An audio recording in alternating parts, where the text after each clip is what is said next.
একদিন এক কৃষক ক্ষেতের পাশ দিয়ে হাঁটছিল। হঠাৎ সে পাশের একটি গাছের ডালে ঝুলে থাকা একটি প্রজাপতির পিউপা দেখতে পেল। কৌতূহলবশত সে থেমে গেল এবং লক্ষ্য করল পিউপার ভেতর থেকে একটি প্রজাপতি বাইরে বের হওয়ার অনেক চেষ্টা করছে। কৃষক বিষয়টি মনোযোগ দিয়ে দেখতে শুরু করলো। ছোট একটি ছিদ্র দিয়ে প্রজাপতিটি ধীরে ধীরে বের হওয়ার চেষ্টা করছিল, কিন্তু কাজটি মোটেও সহজ ছিল না। অনেকক্ষণ ধরে সে চেষ্টা করছে, কখনো একটু এগোচ্ছে আবার কখনো থেমে যাচ্ছে। দেখে মনে হচ্ছে বের হতে তার খুব কষ্ট হচ্ছে। কিছুক্ষণ পর প্রজাপতিটির নড়াচড়া প্রায় বন্ধ হয়ে গেল। মনে হচ্ছিল সে আর বের হতে পারছে না।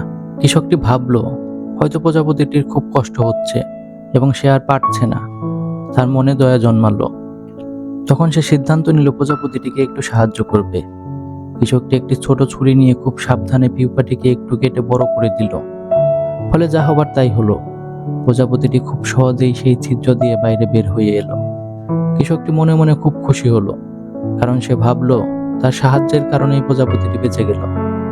কিন্তু কিছুক্ষণের মধ্যে অদ্ভুত একটি ঘটনা ঘটল। প্রজাপতিটি তার ডানা মেলে উঠতে চেষ্টা করলো, কিন্তু তার ডানাগুলি ছিল ছোট, নরম এবং দুর্বল।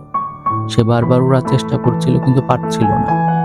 শেষ পর্যন্ত সে মাটিতে পড়ে গেল। কৃষকটি অবাক হয়ে তাকিয়ে রইল।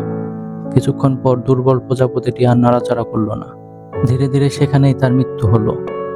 তখন কৃষক বিষয়টি বুঝতে পারল। সে আসলে অনেক বড় একটি ভুল করেছে।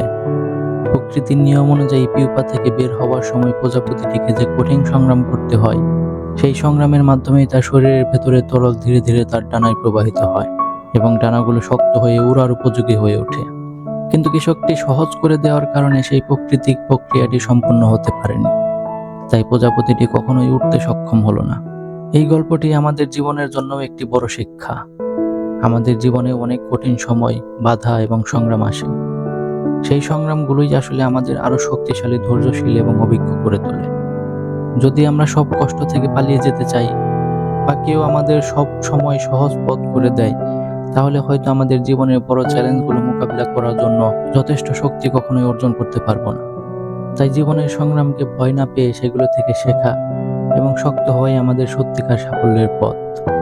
জীবন পরিবর্তন করে দেওয়ার মতো এই ধরনের মোটিভেশনাল গল্পের জন্য চ্যানেলটি সাবস্ক্রাইব করুন। ধন্যবাদ।